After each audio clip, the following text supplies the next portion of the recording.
San Pascual, Masbate. Yan, open area, good weather. Palabas na si Haring Araw. Time check tayo. 6:30. Okay, release tayo 6:30.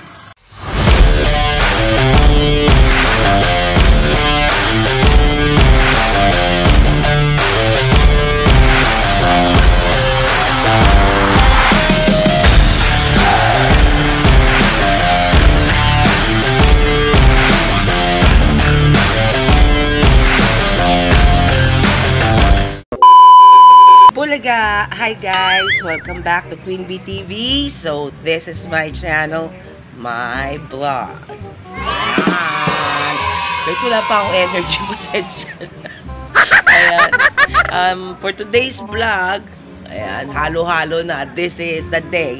This is the day. And this is it, this is it, this is it, pansit. Ayan na, dalawan na yung ano ko. Quote ko for today. For today's vlog guys, ito na po. This is real. Ito na. Para sa amin, ni JB, yan. Ito na ang ano, patunayan na talaga to. Kasi, release na natin, tropa, is Boreas Island, Masbate. Yan, Diyos mío, por favor, Marimar. Shout out Yumi. Diyos ko, guys, ito na talaga. Ito na ang, ano, patunayan na talaga ng mga warriors to. Dahil, tawid dagat na sila, guys. Oh, no! So, Boreas Island, Masbate na ang ating 6 na warriors. Ayan. At nirelease na po sila kaninang 6:30. Time check. 9:02. Nirelease ang mga warriors natin, guys, ng 6:30.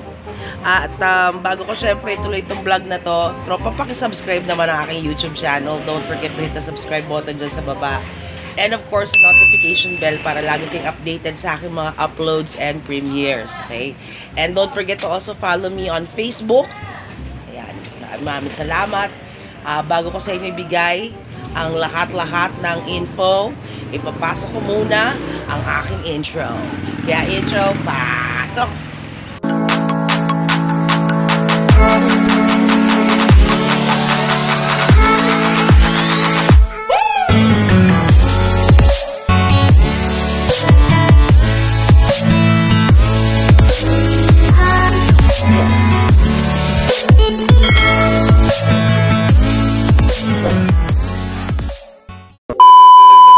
Guys, I'm back. Una sa lahat, pagpasensyahan nyo na si Host Jel, si Queen Bee, kasi medyo lobat pa ako, sa totoo lang, tropa. Medyo masakit ang katawan ko dahil sa biyahe namin kahapon, dahil alam nyo na siguro, karamihan ng mga tropa ko dyan, lalo na sa Facebook, nakahapon po ang General Assembly o General Meeting ng LPHA. So lahat po ng coordinator is kakilala kami, nag-meet and greet. Kasama syempre ang aming mga big bosses, si Boss Tok, si Boss Chris, at si Boss Ryan. Ayan, so shout out sa inyong tatlo. And thank you so much on behalf of Vigil, ni JB, tsaka sa amin. Maraming salamat. Ako totally nag-enjoy ako at nabusog ako, guys. So today nga po ang release ng ating mga warriors. Third lap na ng South Derby Race, ARPCI. Shout out Sir Manny Zamora again. Shout out Mr. Vicky Zabalza. So Boreas Island na tayo, guys. At according sa ating forecast, nirelease ng 6:30, ang dating 9:30. And for ang speed ng 9:30, syempre bilang suporta sa mga warriors namin, guys. And ang distance ng Boreas Island is 253 to 254 kilometers away. Alayo! So, kung mapapansin nyo, from the last release, which is Andres, Quezon, na 193 to 194 kilometers, ang laki ng tinalon ng distance. Biglang tungtong siya ng 253, 254. Kasi nga po, tawid dagat na ang mga kalapati namin. Ito na yung breaking point. Breaking point to, sa totoo lang. Kasi po, mag-ano lang ako, magbabacktrack lang ako sa journey namin ni JB. Ang first ever talaga naming karera is sa MPC. Okay, shout out Boss Richie Alan De Leon, lahi ni Adan. So, yung unang-una naming journey talaga sa Fanshare, nag-start siya sa MPC, yun yung unang karera namin, which is north. In fairness naman, nakaabot naman kami hanggang second lap. Nung time na yun guys, sa totoo lang, wala kaming kalam-alam. Wala kaming sinatawag nilang sistema. As in, totally wala. So, kung iisipin nyo yung ganong setup, bibilib kayo sa mga kalapati namin dahil kahit papano, nakaabot ng second lap ng north ng MPC. And then after that, ayun, sumali na po kami sa ARPCI. Ang una naming sabak sa ARPCI, kung di man ulit ako nagkakamali, is south. Yun na po yung naging finisher po, si Apple Green. Tapos, sumunod naman po doon is summer. Ayan, nag-summer din po kami sa ARPCI. Ay, hindi, umabot din kami ng derby nun. Oo, umabot din kami ng derby nun. Hindi lang sila tumawid ng Burias. Okay, yun. Hindi ako nagkakamali, ang warrior natin doon is dalawa. Which is si Positive at saka si kapatid ni Kuba. And then, yung pinakahuli nga natin, which is yung Norte, ito lang nakaraan, hindi po talaga kami umabot ng derby. Kasi po, alam niyo na kung bakit. Ibibigay ko lang ng syempre kudos o isa-shout out ko syempre si pare ko yung Lucky Starlock. Kasi from the start na natulungan niya kami pagdating sa sistema ng mga warriors namin. Yun yung start dun sa south kay Apple Green. Kita niyo, di ba? Ang ganda na ng lipad na mga kalapati ni VJ Loc. So, meron na naman tayong 6 na warriors. Again, yung 6 na warriors natin na yan ay unang-una na si Darken. Pangalawa po si Manny.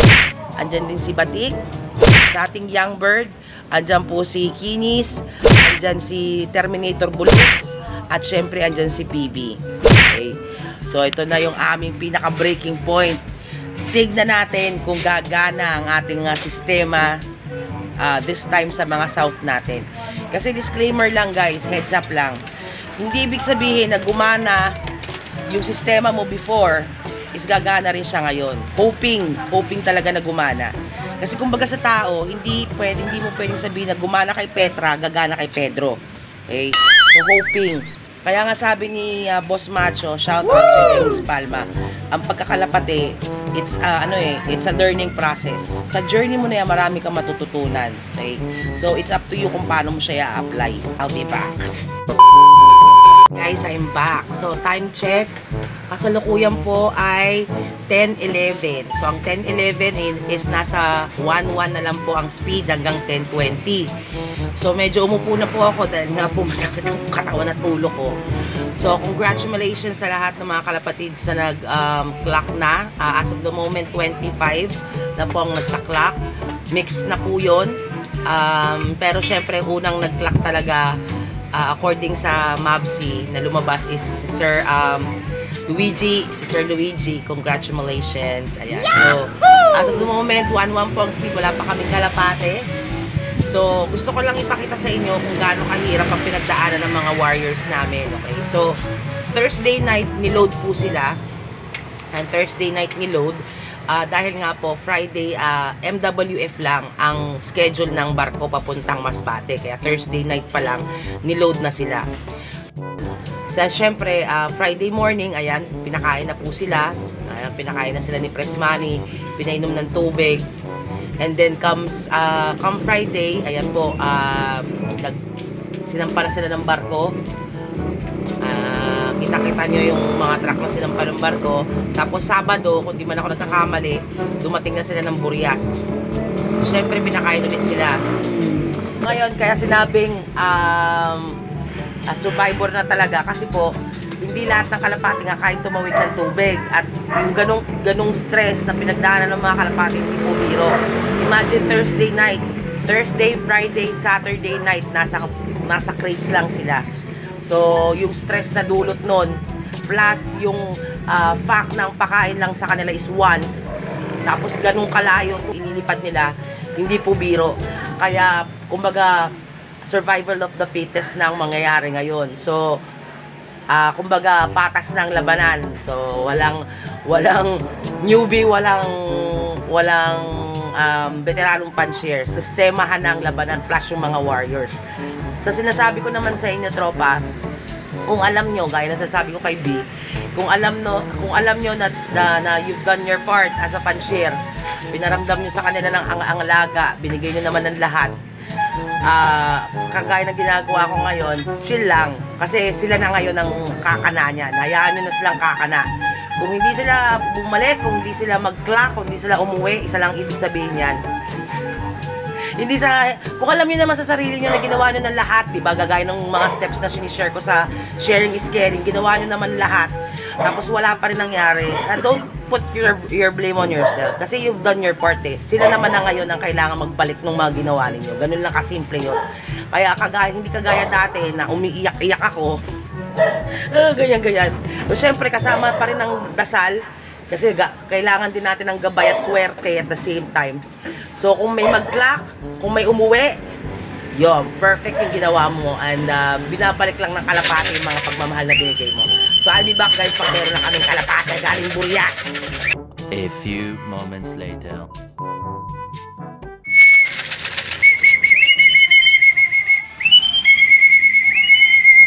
Meron tayo isa! Meron tayo isa! Isa guys! Bang! Baba na!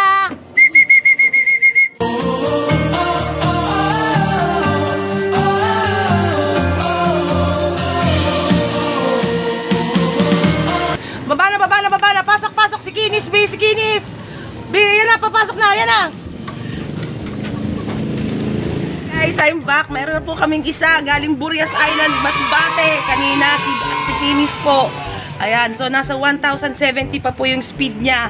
So 1 out of 6. So time check, ayan, 10:39. Advance po yan ng 3 minutes. So nasa 1,000 pa po ang speed. Pababa na tayo ng 900 ng 10:40. So mag-aabang pa kami. Kapit lang. Uuwi pa yung mga yan, guys. So I'll be back. Guys, second bird, 900 on speed.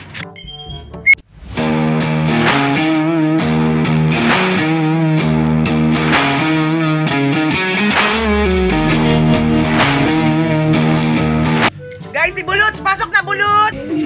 Pasok na, ito na JB! Third bird. 10:58 si Darken. Ayan si Darken. Third bird, 900 pang speed. Guys, Burias Island dyan. Tawid dagat sa mga yan. Salamat sa Diyos. Ayan guys, ikaklak si Darken. 10:58, 900 pong speed. Ayan si Darken guys. Fourth bird, 11, si Manny guys. Halika na kay Mama, dali. Baba na kay Mama. Oo, si Manny. Halika na kay Mama, dali. Ayan siya guys,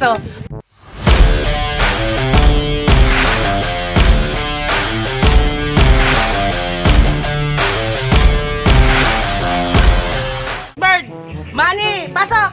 Pasok, Manny, pasok! Pasok! Ayan na, JB!